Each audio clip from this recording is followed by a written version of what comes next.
السلام علیکم ورحمۃ اللہ وبرکاتہ۔ الحمد للہ وکفا وسلام علی عبادہ الذین اصطفى اما بعد اعوذ باللہ من الشیطان الرجیم بسم اللہ الرحمن الرحیم اقرأ باسم ربک الذی خلق الانسان من علق سبحان ربک رب العزۃ عما یصفون وسلام علی المرسلین والحمد للہ رب العالمین۔ اللہم صلی علی سیدنا محمد وعلی آل سیدنا محمد وبارک وسلم۔ اللہم صلی علی سیدنا محمد وعلی آل سیدنا محمد وبارک وسلم۔ اللہم صلی علی سیدنا محمد وعلی آل سیدنا محمد وبارک وسلم۔ معزز ناظرین، اللہ رب العزت نے اپنے آخری نبی حضرت محمد مصطفیٰ صلی اللہ علیہ وسلم پر اپنے نبوت کا اختتام فرمایا اور فرمایا کہ اب کے اس کے بعد کوئی نبی دنیا میں تشریف نہیں لائیں گے۔ جو کچھ دین کا کام آگے چلے گا اور پھیلے گا اس کے بعد آپ صلی اللہ علیہ وسلم کے وارثین کے ذریعے سے پھیلے گا۔ اور پھر فرمایا کہ یہ دین کا علم جاننے والے یہ علماء اکرام ہوتے ہیں جو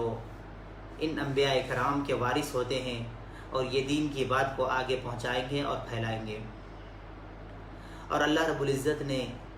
انسان کو جو مقام اور مرتبہ دیا ہے، جتنے بھی جاندار اس دنیا میں موجود ہے، جان رکھنے والے، سب سے بہتر، سب سے اعلیٰ، سب سے عمدہ، سب سے عرفہ، سب سے بڑھ کر اگر کسی کو مرتبہ دیا ہے اور اس کائنات کا اگر کسی کو بادشاہ اور دلہا بنایا ہے تو وہ حضرت انسان کو بنایا ہے۔ اللہ نے انسان کو بہت ساری نعمتیں دی ہے اور مخلوق میں سب سے اشرف بنایا اور پھر فرمایا اشرف المخلوقات۔ معزز ناظرین اکرام، جتنے بھی اس دنیا میں جاندار ہیں، جان رکھنے والے، وہ سب نیچرل چیزیں استعمال کرتے ہیں۔ جیسے جنگل کا بادشاہ شیر ہے، وہ گوشت کو پکا کر نہیں کھاتا، اور بکری جس کو انفع الناس کہا گیا، لوگوں کو نفع پہنچانے والی، وہ بھی کسی درخت کے پتوں کو پکا کر اچھے اچھے لوازمات کے ساتھ نہیں کھاتی۔ لیکن انسان وہ ہوتا ہے جس کو اللہ نے وہ علم دیا، وہ صلاحیت دی ہے کہ یہ ان تمام چیزوں کو پکا کر اچھے اچھے لوازمات کے ساتھ استعمال کرتا ہے۔ یہ صلاحیت اللہ نے اگر کسی کو دی ہے وہ انسان کو دی ہے، اور انسان کو اس کا علم دیا ہے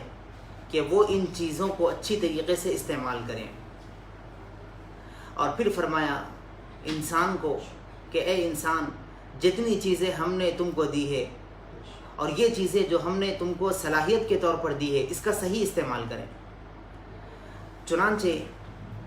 آج کے عنوان کے تحت کہ علم دین کی اہمیت، اس دنیا میں دو علم پائے جاتے ہیں، ایک دینی علم اور دنیاوی علم۔ دنیاوی علم جو ہوتا ہے وہ من کی ضرورت کو پورا کرتا ہے، تن کی ضرورت کو پورا کرتا ہے، اور دینی علم جو ہوتا ہے وہ من کی ضرورت کو پورا کرتا ہے۔ دنیاوی علم جو ہوتا ہے وہ انسان کو ظاہر کو سنوارنے کو سکھلاتا ہے، اور جو دینی علم ہوتا ہے وہ انسان کے باطل کو سنوارنے کا علم سکھلاتا ہے۔ دنیاوی علم محدود ہے، اس کی مدت بھی محدود ہے، وہ علم بھی محدود ہے، اور اس کی زندگی بھی محدود ہے۔ لیکن دینی علم، اس کی کوئی ایج متعین نہیں، اس کی کوئی حد متعین نہیں، وہ لامتناہی چلتا رہے گا، وہ دنیا میں بھی رہے گا اور انسان کے مرنے کے بعد بھی اس کا علم اس کو نفع دے گا۔ دنیاوی علم اور دنیاوی ڈگریاں انسان کے مرنے تک زندہ رہیں گی، انسان کے اچھے رہنے تک زندہ رہیں گی۔ اگر کوئی انسان لاکھوں اور کروڑوں روپے دے کر ڈاکٹر بنے یا انجینئر بنے، لیکن اس کے تعلیم کے اختتام سے پہلے وہ دنیا سے چلا جائے تو اس کے ساری ڈگریاں ضائع ہو جائے گی۔ لیکن اگر کوئی انسان علم دین حاصل کرے، علماء کرام نے فرمایا اگر ایک چھوٹا سا بچہ قرآن کریم کو حفظ کرنے کی نیت سے پہلے پارے کا الف لام میم بھی پڑھتا ہے، اس کے بعد اس کا انتقال ہو جائے تو وہ قیامت کے دن اس حال میں اٹھے گا کہ وہ پورے قرآن کریم کا حافظ بنا رہے گا۔ تو یہ دین علم کا فائدہ ہے، اور وہ جو دنیاوی علم ہے وہ انسان کے مرنے کے بعد ختم ہو جائے گا، لیکن دین علم وہ انسان کے مرنے کے بعد بھی چلے گا۔ اگر کوئی آدمی حافظ بن جائے یا عالم بن جائے یا علم دین حاصل کر لیں یا دین سے واقفیت رکھ لیں، مرنے کے بعد بھی اس کا فیض جاری و ساری رہے گا۔ اس نے جتنے اچھے کام کیے ہیں، جتنے بیانات، جتنے واعظات، جتنی تقریریں، جتنے ممبر پر کھڑے ہو کر دیے گئے خطبے اور جتنے میگزین، جتنے لٹریچر اور جتنے مضامین وہ لکھا ہوا رہے گا، جب تک وہ موجود رہیں گے، چاہے وہ آدمی لکھنے والا دنیا سے چلا جائے لیکن پڑھنے والے پڑھتے جائیں گے اور اس سے اس کو نفع ملتا جائے گا، اس کو ثواب ملتا جائے گا۔ معزز ناظرین، ایک غلط فہمی ہمارے موجودہ زمانے میں یہ ہے کہ لوگ یہ سمجھتے ہیں کہ ہم بچے کو دینی تعلیم دلوائیں، دین کا علم سکھلائیں تو وہ کمائے گا کیا، کھائے گا کیا، اور وہ اپنی زندگی کیسے گزارے گا۔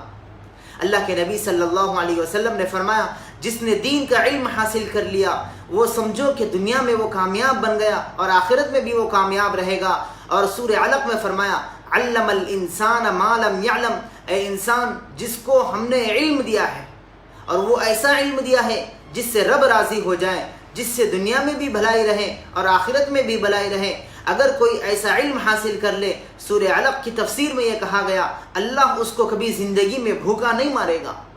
ہم نے دیکھا ہے، سنا ہے، اور ہم موجودہ زمانے میں بھی دیکھتے ہیں کہ وہ آدمی جس کے دل میں ایمان کی محبت ہے، اللہ کی محبت ہے، دین کی محبت ہے، دینی تعلیم کی محبت ہے، دین کا علم جس کے دل میں ہے، وہ کبھی بھوکا نہیں مرا۔ آپ نے نہیں دیکھا ہوگا کہ جہاں پر چوری اور ڈکیتی ہو، جہاں پر لوگ ظلم کر رہے ہو، جہاں پر بددیانتی ہو، وہاں پر کوئی حافظ اور کوئی عالم آپ کو نہیں ملے گا، وہ دوسرے مذہب کا جاننے والا ملے گا، لیکن دین کا علم حاصل کرنے والا نہیں مل سکتا ہے۔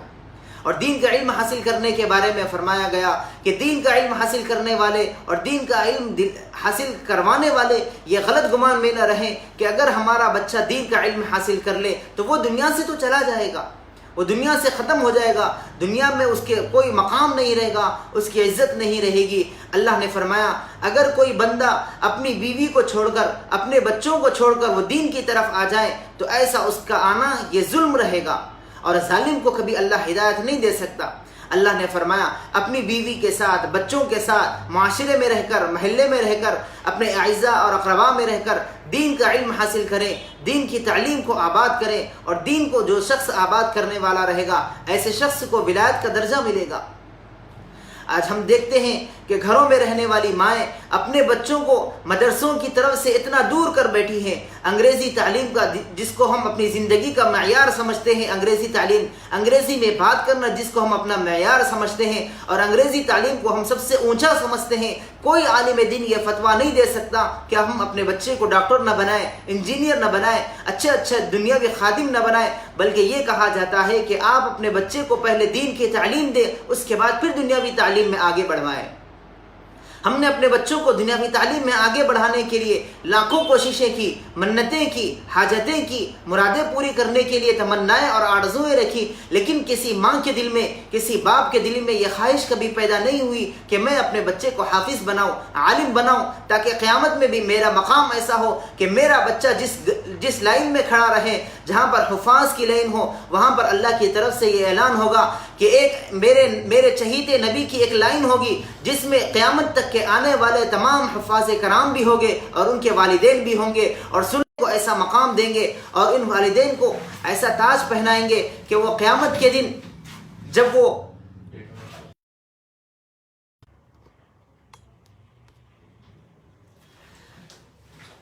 معزز ناظرین، قیامت کے دن جب اللہ رب العزت ایک حافظ کو مقام دے گا، اسی کے ساتھ ساتھ بچے کے والد کو بھی کہا جائے گا کہ آؤ تم بھی ہمارے پاس آ جاؤ، اور تم کو بھی ایک تاج پہنایا جائے گا، اور ایسا تاج پہنایا جائے گا کہ سارے لوگ دیکھ کر حیران ہوں گے کہ یہ تو ہمارے علاقے میں رہنے والا ایک معمولی سا آدمی تھا، ایک ایسا آدمی جس کو نہ دین کے بارے میں معلوم تھا، نہ دنیا کے بارے میں معلوم تھا، یہ تو ان پڑھ اور گوار آدمی تھا، اس کو ایسا مقام کیوں مل رہا ہے کہ اللہ رب العزت اس کو ایسا تاج پہنا رہے ہیں؟ تو معلوم ہوگا کہ یہ وہ آدمی ہیں جس کا بچہ حافظ قرآن تھا اور جس کے دل میں قرآن کریم کی محبت تھی، قرآن کریم کی تعلیم تھی۔ معزز ناظرین، علماء کرام نے فرمایا کہ اگر کوئی حافظ قرآن 2 آیتیں پڑھ کر کسی کے مغفرت کے لیے دعا کر دیں تو اطراف میں رہنے والے جتنے بھی قبریں ہوں گے سب کی اللہ مغفرت فرمائیں گے، صرف 2 آیتیں ایک حافظ قرآن کو پڑھ کر مغفرت کی دعا کرنے پر۔ تو سوچو جس کے دل میں پورا قرآن کریم ہوگا اس کا کیا مقام ہوگا، اس کی کیا عزت ہوگی۔ ہم اپنے بچوں کو حافظ قرآن بنانے کے لیے، دین کا علم دلوانے کے لیے اور اپنے بچوں کو دین کی محبت سے آراستہ و پیراستہ کرنے کے لیے بہت سے کوتاہی اور غفلت برت رہے ہیں۔ دنیاوی تعلیم کے لیے ہم صبح اپنے بچے کو تیار کرتے ہیں، اچھے سے اچھے کپڑے پہنانا، شو پہنانا اور ٹائی لگا کر بچے کو اسکول لے جانا اور چھوڑ کر آنا، لیکن کسی مدرسے کے لیے، کسی مکتب کے لیے بچے کو بھیجا جائے تو بچے سے کہا جاتا ہے کہ بیٹا وہاں پر قرآن رکھا ہے، آپ لو اور مدرسے کو چلا جاؤ۔ دین کی ناقدری تو ہم نے کیا ہے، دین کو ہم نے ضائع کیا ہے، اور دین کو، مدارس کو ہم نے ایسا راؤ میٹیریل دیا ہے جو نہ دنیا میں چل سکتا ہے نہ بعد میں چلنے والے بچے ہوتے ہیں۔ ایسے بچے جو بہت کند ذہن کے ہو یا پھر اپاہج ہو یا معذور ہو، ایسے بچوں کو مدارس میں بھیجا جاتا ہے، اور پھر وہ بچہ جو حسین و جمیل ہو اور جس کے پاس اچھی صلاحیتیں ہوں، بہت تیز ہو، اور پھر وہ بچہ جس کے پاس ہوشیاری کی صلاحیتیں موجود ہو، ایسے بچے کو ماں باپ چاہتے ہیں کہ ہم اس بچے کو حافظ بنائیں گے، عالم بنائیں گے، دین کی تعلیم دلوائیں گے۔ معزز ناظرین، دین کی ناقدری تو ہم کر رہے ہیں، دین سے دور ہم ہو رہے ہیں۔ نتیجہ یہ ہو رہا ہے کہ بچے ایسی اولاد بنتی ہے کہ باپ کے جنازے کی نماز پڑھانے کے لیے بیٹا مسجد کے اماموں کو ڈھونڈتا پھر رہا ہے کہ میرا والد کا انتقال ہو گیا ہے، کوئی امام صاحب آ جائے، کوئی مولوی صاحب آ جائے اور میرے باپ کی جنازے کی نماز پڑھائے۔ وہ کون سا باپ ہے جو یہ چاہتا ہے کہ اس کا بیٹا اس کے جنازے کی نماز نہ پڑھائے؟ وہ کون سی ماں ہے جو اپنے بچے کو ایسی تربیت دیتی ہے کہ اس کا انتقال ہو جائے تو صحیح تجہیز و تکفین کے مسائل کو معلوم کرنے کے لیے محلے کے کسی امام کو بلایا جائے؟ معزز ناظرین، پیسوں سے سب کچھ خریدا جا سکتا ہے، پیسوں سے آرام دہ بستر خریدا جا سکتا ہے، لیکن دین نہیں خریدا جا سکتا۔ پیسوں سے بچوں کی تمام خواہشات کو پوری کی جا سکتی، لیکن مرنے کے بعد جنازے کی نماز پڑھوانے کے لیے بچوں کو تیار نہیں کیا جا سکتا۔ پیسوں سے وہ تمام چیزیں حصول کیے جا سکتے ہیں، لیکن ایمان بچوں کے دل میں نہیں بٹھا سکتے۔ اس لیے معزز ناظرین، ہم کو چاہیے کہ ہم اپنے بچوں کو دین کی طرف لائیں، مدارس کا خیال رکھیں، مدارس کا تعاون کریں، ان مدارس میں ایسے بچوں کو بھیجیں جہاں پر بچے ایسے بنے کہ جو دین کی خدمت کرنے والے بنے۔ مائیں بھی تو ایسی ہونی چاہیے جو اپنے بچوں کو دین کے جذبے کے ساتھ ان مدارس میں داخل دلوائیں۔ شیخ عبد القادر جیلانی کی ماں، وہ واقعہ ہم نے بارہا سنا ہے، بارہا پڑھا ہے کہ چھوٹا سا معصوم سا بچہ تھا، لیکن ماں نے ایسی تربیت کی تھی، جب وہ مدرسے میں استاد نے ان کو پہلا سورہ پڑھانے کی کوشش کی تو بیٹے نے 3 سال یا 6 سال کی یا کم سے کم معمولی سی عمر میں 2.5 پارے کی پوری سورہ بقرہ کو اس نے سنا دیا۔ بچے سے پوچھنے پر جواب ملا کہ میری ماں گھر میں مجھے یہ سورہ بقرہ کی تلاوت کرتی تھی، اتنا کرتی تھی کہ اس کی آیت کو سن کر میں نے حفظ یاد کر لیا ہے۔ وہ مائیں کہاں ہیں کہ امام بخاری کی ماں نے رو رو کر اپنے بیٹے کی بینائی کو واپس لایا ہے؟ وہ کہاں گئی ہیں وہ مائیں؟ وہ مائیں ختم ہو گئی، ماؤں کے دل سے دین کی محبت اور دین کی رغبت ختم ہو گئی۔ اولاد ایسی پیدا ہو رہی ہے کہ جس کے باپ کا کوئی اطلاع نہیں، جس کی ماں کی کوئی اطلاع نہیں کہ یہ کس باپ کا جنا ہوا بچہ پیدا ہو رہا ہے۔ معزز ناظرین، سخت تلفی کو معافی کے ساتھ یہ عرض کرنا ہے کہ موجودہ زمانے میں ایسا ہی ماحول بن گیا ہے، ایسا بے حیائی عام ہو گئی ہے، فحاشی اور عریانت عام ہو گئی ہے، دین سے ناواقفیت بہت دور ہو گئی ہے، دین سے اتنے نابلد ہو گئے ہیں، اچھے اور برے کی تمیز ختم ہو گئی ہے۔ وہ دین کہاں گیا ہے؟ وہ صلاحیتیں کہاں گئی ہیں؟ نوجوانوں میں ایسی صلاحیت ہوتی تھی کہ عامر بن فہیرہ کے گلے پر اس زمانے کا ظالم بادشاہ نے تلوار سے حملہ کیا اور گلے کو سر کو جسم سے جدا کر دیا۔ جدا کرنے کے بعد بھی عامر بن فہیرہ کے زبان سے یہ الفاظ نکلے، رب کعبہ کی قسم میں تو کامیاب ہو گیا، میں تو کامیاب ہو گیا۔ سلمان بن کلابی نے یہ کہنے لگا، جو ظالم بادشاہ تھا، اس نے یہ کہنے لگا کہ یہ وہ آدمی ہے عامر بن فہیرہ جس کے جسم سے میں نے سر کو جدا کر دیا ہے، اس کی بیوی بیوہ ہو گئی، اس کے بچے یتیم ہو گئے، لیکن پھر بھی یہ کہتا ہے کہ میں تو کامیاب ہو گیا۔ یہ کون سا دین ہے؟ کون سے مذہب کا ماننے والا ہے؟ جب اس کو معلوم ہوا کہ یہ مذہب اسلام کا ماننے والا ہے، اس کے دل میں ایمان کی محبت تھی، تو سلمان بن کلابی نے اس کے دل میں ایمان کی محبت ایسے جاگ اٹھی کہ وہ ایمان کو پڑھنے لگا، اسلام سے واقفیت کرنے لگا اور پوری سارے کنبے کو لے کر وہ اسلام میں داخل ہو گیا۔ کہ اس زمانے میں بھی اسلام تھا، اس زمانے میں بھی ایمان موجود تھا، لیکن وہ ایمان کس درجے کا تھا؟ اگر وہ آدمی صحیح تھے تو پھر ہم کون ہیں؟ اگر ہم صحیح تھے تو پھر وہ کون تھے؟ معزز ناظرین، اسلام سے واقفیت ہم کو بہت ضروری ہے۔ ہم اسلام سے بہت دور ہو گئے ہیں، چھوٹے چھوٹے مسائل سے ہم کو معلومیت نہیں، چھوٹے چھوٹی باتیں ہم کو جاننے کی کوئی شوق نہیں۔ گھر میں ایک چھوٹا سا کپ ٹوٹ جائے، ایک 5 روپے کی پیالی ٹوٹ جائے تو ہم اپنے گھر میں کام کرنے والی خادماؤں کو روتے ہیں، غصہ کرتے ہیں، ڈانٹتے ہیں، ڈپٹتے ہیں کہ تم نے اتنا قیمتی گلاس کو توڑ دیا ہے۔ لیکن اسی گھر میں رہنے والے گھر کے افراد دین کے جنازے نکال رہے ہیں، سنتوں کو پامال کر رہے ہیں، لیکن ہم کو اس بات کا احساس نہیں ہو رہا ہے کہ سنتیں اور دین ہمارے گھر سے دور ہو رہا ہے۔ نوجوانوں کی وہ صلاحیتیں کہاں گئی؟ ایک نوجوان جو دین سے واقفیت رکھنے کا شوق اس کے دل میں آیا، کسی عالم دین کی صحبت میں گیا، کسی عالم دین نے اس کو کہا کہ تم چہرے پر داڑھی رکھنا چاہیے۔ اس نے اس عالم دین کی بات کو سن کر چہرے پہ داڑھی کی جیسی سنت کو اپنانے لگا، داڑھی کا نور اس کے چہرے پر آ گیا۔ لیکن جاب کے انٹرویو کے لیے ایک جگہ پر گیا تھا، وہاں جانے کے بعد کمپنی کے باس نے یہ کہا کہ تم اپنے چہرے پر داڑھی رکھے ہو، تم کو اس کمپنی میں نوکری ملنا ہو تو شرط یہ ہے کہ داڑھی کو اپنے چہرے سے نکال دو۔ تھوڑی دیر کے لیے وہ نوجوان سوچا اور اپنے چہرے سے داڑھی کو صاف کر دیا۔ سوچنا تو نوجوان کو یہ تھا اور یہ کہنا تو اس کو یہ چاہیے تھا کہ آپ کو اگر نوکری نہ دینا ہوتا تو مت دو، لیکن آپ اس نوکری کو، اس جاب کو میری داڑھی سے کیوں جوڑ رہے ہو؟ اس داڑھی نے آپ کا کیا بگاڑا ہے؟ اس داڑھی نے آپ کو کیا نقصان کیا ہے؟ میرے بھائیوں، اس نوجوان کے دل میں رسمن دین آ گیا تھا، اصلی طور پر دین نہیں آیا تھا۔ ہمارے پاس بھی دین وہ ہونا چاہیے جو اصلی طور پر ہونا چاہیے، رسمی طور پر دیکھ کر نہیں۔ رمضان میں سارے لوگ مسجد میں جانے کا شوق، ہم بھی مسجد کو چلے گئے۔ سارے لوگ روزہ رکھ رہے تو ہم بھی روزے رکھ لیں۔ سارے لوگ افطار میں ایک جگہ جمع ہو جائے، ہم بھی جمع ہو جائے۔ سارے لوگ صدقہ و خیرات کر رہے ہیں تو ہم بھی صدقہ و خیرات کرنے لگے۔ یہ تو رسمن ہو گیا ہے، یہ تو لوگوں کو دکھلانے کے لیے ہو گیا ہے۔ ہمارے دل میں ایمان سچی طور پر آئے، اصلی طور پر آئے، اگر ایسا ہوگا تو ہم کامیاب ہو جائیں گے۔ معزز ناظرین، یہ دین ملتا ہے، یہ دین سکھایا جاتا ہے ان مدارس میں رہ کر۔ وہ مدارس جو چھوٹی سی تعمیر کے ذریعے سے آپ کو دینی تعلیم دلواتے ہیں، آپ کے مدرسے کے بچوں کو ایسی تعلیم دلوائے جاتے ہیں جہاں پر رہنے والے چھوٹے چھوٹے معصوم بچے ایسے اپنے گھروں کو چھوڑ کر، اپنے ماں باپ کو چھوڑ کر، موجودہ زمانے کے تمام الیکٹرانک میڈیا کو چھوڑ کر وہ ان مدارس میں آتے ہیں، مدارس میں رہتے ہیں، بیٹھ کر دین کا علم حاصل کرتے ہیں۔ پھٹے پرانے بوریوں پر بیٹھ کر ایسی عمارتیں جہاں پر نہ سردی میں بچنے کا انتظام، نہ گرمی سے راحت پہنچانے کا انتظام، ایسے مدارس میں بیٹھ کر دین کا علم حاصل کرتے ہیں۔ ان کا کوئی مقصد یہ نہیں ہوتا کہ میں جب حافظ بن جاؤں، عالم بن جاؤں تو میں بھی مالدار بن جاؤں، اچھی اچھی کاروں میں پھروں، اچھے اچھے بلڈنگیں بناؤں۔ ایسا کوئی مقصد نہیں ہوتا۔ بلا مقصد کے صرف قوم کی خدمت کرنے، صرف لوگوں کو دین کی راہ پر بلانے اور صرف دین کی خدمت کے لیے ایسے لوگ تعلیم حاصل کر رہے ہیں۔ ان مدارس کا احترام کریں، ان مدارس کی عزت کریں، ان مدارس کو محبت کی نگاہوں سے دیکھیں، اپنی دعاؤں میں ان مدارس کو شامل کریں۔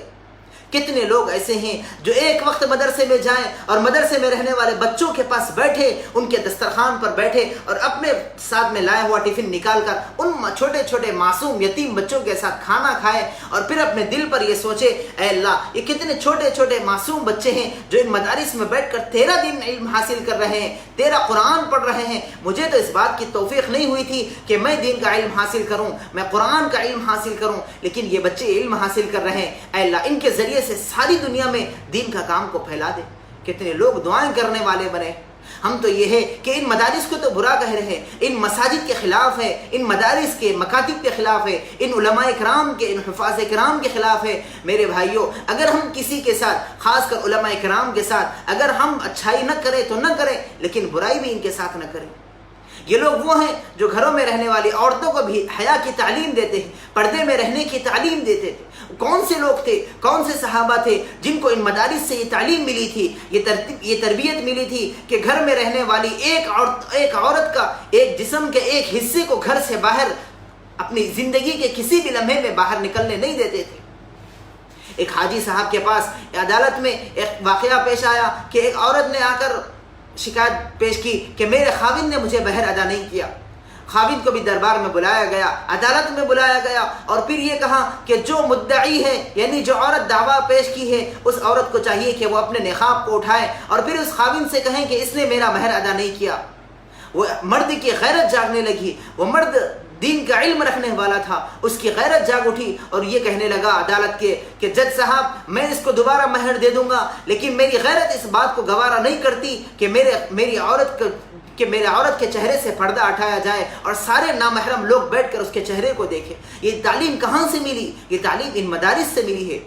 عورتوں کو یہ کہا جاتا تھا کہ گھر سے باہر قدم نہ نکالے۔ امی جان حضرت عائشہ صدیقہ رضی اللہ عنہا کو جس کے دل میں ایمان کی محبت تھی، وہ یہ کہنے لگی کہ جب وہ حج کے موقع پر گئی تھی تو دیکھا کہ صحابہ کرام کا ایک قافلہ گزر رہا تھا، تو اپنے جسم پر چادر کو اوڑھ لیا اور پھر یہ کہنے لگے کہ میرے جسم کو کوئی نامحرم کی نگاہ میرے جسم پر کبھی نہ پڑے، اس لیے میں نے اپنے جسم پر چادر کو اوڑھ لیا ہے۔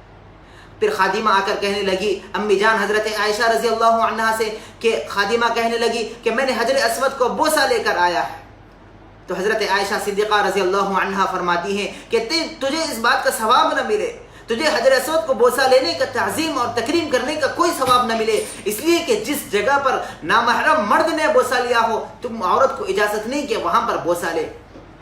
امی جان حضرت عائشہ رضی اللہ عنہا نے حج کے موقع پر حجر اسود کے بارے میں یہ تعلیم دی ہے کہ دیکھو وہاں پر بھی پردے کا خیال کرنا ہے۔ تو موجودہ زمانے کے بازار میں پھرنے والے عورتوں کو بے شرمی کے ساتھ، بے حیائی کے ساتھ پھرنے کی کہاں تعلیم دی سکتے ہیں؟ معلوم یہ ہوتا ہے کہ ان عورتوں کے دل میں ایمان کی اور علم دین کی محبت نہ ہونے کا نتیجہ یہ ہے کہ یہ لوگ ایسے بازاروں میں پھر رہی ہیں۔ اور مرد حضرات سے یہ کہا گیا کہ مرد کی غیرت اس بات کو گوارا نہ کرے کہ وہ عورت کو گھر سے باہر بے پردہ اور بے حیا نکلے۔ ایک مرتبہ ایک آدمی اپنی بیوی کو کسی سواری پر غلطی سے اس کی چادر اس کے جسم سے نیچے گر گئی، اس مرد کی غیرت گوارا نہ کرنے کی وجہ سے اس نے اپنی بیوی کو گڑ گڑا کر رونے لگی اور کہنے لگی کہ اس میں میرا کیا قصور تھا، غلطی سے چادر میرے جسم سے نیچے گر گئی تھی، اس میں میرا کیا قصور تھا۔ وہ مرد کہنے لگا میری غیرت اس بات کو گوارا نہیں کرتی کہ تمہارے جسم سے چادر چاہے جان بوجھ کر ہو یا قصدن ہو یا انجانے میں ہو، چادر تو گر گئی ہے لیکن سارے نامحرم لوگوں کی نگاہ تمہارے جسم پر پڑ گئی ہے۔ میری غیرت اس بات کو گوارا نہیں کرتی کہ میں ایسے جسم کو دوبارہ اپناؤں جس پر سارے نامحرموں کی نگاہ پڑی ہو۔ معزز خواتین اور معزز نوجوان اکرام، ہم سوچے مرد کی غیرت گوارا نہ کرے کہ وہ گھر سے بے پردہ عورتیں باہر نکلے، عورت کی شرم و حیا اس بات کو گوارا نہ کرے کہ وہ اپنے جسم کو برہنہ کرتے ہوئے، اسلامی تعلیم یہ نہیں سکھاتا کہ اپنے پنڈلیوں کو برہنہ کرے تبھی تو آپ کو دین دیا جائے گا، تبھی تو آپ کو اسلام ملے گا۔ میں نے شروع میں بات عرض کی تھی، اپنے تن کی ضرورت کو پورا کرنے کے لیے یہ اسکول، کالج اور یونیورسٹی ہے، لیکن من کی ضرورت کو پورا کرنے کے لیے یہ مدارس ہے، مساجد ہے، مکاتب ہے، خانقاہ ہیں، یہاں پر جائیں، اپنے تن کی ضرورت کو پورا کریں، وہ تن کی ضرورت جو ہمارے زندگی میں بھی ہے اور زندگی کے بعد بھی ہے، ایسے تن کی ضرورت کو پورا کرنے کی ہم کوشش کریں۔ ایسا شوق ہمارے پاس سے ختم ہو گیا ہے، وہ شوق، وہ روب، وہ دبدبہ اسلام کی حمیت نہ ہونے کی وجہ سے ختم ہو گیا ہے۔ معزز ناظرین، ہم ان مدارس کا تعاون کریں، ان مدارس کو خیال رکھیں، اپنی دعاؤں میں ان مدارس کو شامل رکھیں، مدارس کے ساتھ فراغ دلانہ تعاون جس طریقے سے ہم عام دنوں میں کرتے تھے، یہ ہر سال رمضان کریم میں کرتے تھے، اس مرتبہ بدقسمتی سے یہ ہے کہ مسلمانوں کے اوپر اللہ کی طرف سے ایک مصلحت آ بیٹھی ہے، لاک ڈاؤن کا زمانہ ہے، گھروں میں محبوس ہے، مقید ہے، مدارس کی طرف سے تعاون کے تمام اسباب وسائل بند ہو گئے ہیں، لیکن یہ وہ مدارس ہوتے ہیں جو آپ کے تعاون کے محتاج نہیں ہوتے ہیں۔ اللہ کے فضل و کرم سے ان مدارس کے ان مساجد کا، ان مکاتب کا تمام نظام غیبی خزانے سے پورا ہوتا ہے، لیکن اسباب کے درجے میں، وسائل کے درجے میں ہم کو چاہیے کہ ان مدارس کا خیال رکھے، ان مدارس کا تعاون کرے اور اپنے ذہن میں یہ غلط فہمی ہرگز پیدا نہ کرے کہ ہمارے تعاون کی وجہ سے یہ مدارس چل رہے ہیں، بلکہ آپ کے نہیں، ان مدارس کی وجہ سے آپ چل رہے ہیں، ان کے دین کے پھیلانے کی وجہ سے آپ ابھی تک زندہ ہے اور ان مدارس اور مساجد کی وجہ سے آپ زندہ ہیں۔ معزز ناظرین، اپنے ذہن سے ان غلط فہمیوں کو دور کرتے بچوں کو، بچیوں کو، نوجوانوں کو، بوڑھوں کو، بوڑھی عورتوں کو، بوڑھے مردوں کو، ہر عاقل کو، ہر سمجھدار کو، ہر دین کے فہم رکھنے والے کو یہ ضروری ہے کہ وہ دین کا علم بقدر ضرورت حاصل کرنا اپنے اوپر فرض ہے۔ اتنا علم حاصل کرے کہ اچھے اور برے کی تمیز ہم کو معلوم ہو جائے، حلال اور حرام کی تمیز ہم کو معلوم ہو جائے۔ ہم یہ نہیں کہتے کہ دنیاوی تمام علوم کا حصول کرنا یہ سب ناجائز ہے اور یہ سب خرافات میں سے ہے، بلکہ وہ تمام علوم کو بھی حاصل کرے، اسی کے ساتھ ساتھ سب سے پہلے مقدم رکھے تو دینی تعلیم کو رکھے۔ دینی تعلیم کے ساتھ ساتھ ہم دین کو بھی بنا سکتے ہیں، دنیاوی کو بھی بنا سکتے ہیں۔ کسی بندے سے کہو کہ آپ ایک گلاس پانی لا کر پانی بھی دے گا اور گلاس بھی دے گا. لیکن اگر آپ کسی بندے سے کہو کہ گلاس لا کر دیں تو وہ صرف خالی گلاس لا کر دے گا, پانی لا کر نہیں دے گا. تو معلوم یہ ہوتا ہے کہ جس نے پانی مانگا ہے تو گلاس اس کو مفت میں مل گیا ہے, اور جس نے صرف گلاس مانگا ہے اس کو صرف گلاس ہی ملے گا, پانی نہیں ملے گا. اور جس نے دین کو مانگا ہے دنیا اس کے قدموں میں آ کر گر جائے گی, لیکن جس نے دنیا کو مانگا ہے اس کو صرف دنیا ملے گی, آخرت میں اس کا کوئی مقام اور کوئی مرتبہ نہیں ہوگا. ہم اپنے بچوں کو دینی تعلیم کی طرف توجہ دلائیں, دینی تعلیم کا حصول کروائیں. یہ گرما کی چھٹیوں کا بھی موسم ہے, ویسے تو لاک ڈاؤن ہے, سارے لوگ اپنے گھروں میں موجود ہیں. روزانہ قرآن کریم کی تلاوت کا اہتمام کرنے والے بنے, قرآن کریم کو یاد کرنے والے بنے. پچھلے زمانے میں وہ بزرگان دین تھے, وہ اولیاء اللہ تھے جنہوں نے دن میں ایک بار قرآن کریم کو یاد کیا اور پھر رات میں تراویح میں اس قرآن کریم کو مکمل 20 رکعت میں سنا بھی دیا. کتنے لوگ ایسے ہیں کہ جنہوں نے 3 ماہ میں 6 مہینے میں قرآن کریم کو حفظ یاد کیا ہے. یہ لاک ڈاؤن کا زمانہ چل رہا ہے, بہترین موقع ہے. پچھلا 1 ماہ ہم نے گھروں میں رہ کر, فونوں میں رہ کر, دیگر مصروفیات میں رہ کر, نوجوان گھروں سے باہر نکل کر چبوتروں کو آباد کر کر گزار دیے ہیں. اگلا 1 ماہ بھی اگر لاک ڈاؤن رہے, اگر ان تواریخ میں اور توسیع بھی ہو جائے, لاک ڈاؤن کا زمانہ اور آگے بھی بڑھ جائے, اور جتنے بھی ماہ رہیں گے, پھر لاک ڈاؤن کا زمانہ ختم ہونے کے بعد ہم اسی مقام پر کھڑے رہیں گے جہاں پر ہم پچھلے 2 مہینے کا. اس گھروں میں بیٹھنے کو ہم غنیمت سمجھیں, اس گھروں میں بیٹھنے کو ہم اللہ کی طرف سے بہت بڑی نعمت سمجھیں والے بن جائے. دین کا مطالعہ کرے, اللہ کے نبی صلی اللہ علیہ وسلم کی سیرت کو پڑھے, دعا کرے کہ اللہ جل شانہ ہم تمام کو علم دین کی اہمیت کو سمجھنے اور اس کی تعظیم کرنے, اور ان مدارس کا, مساجد کا, مکاتب کا, اور جہاں پر دین کا کام چل رہا ہے ان تمام کا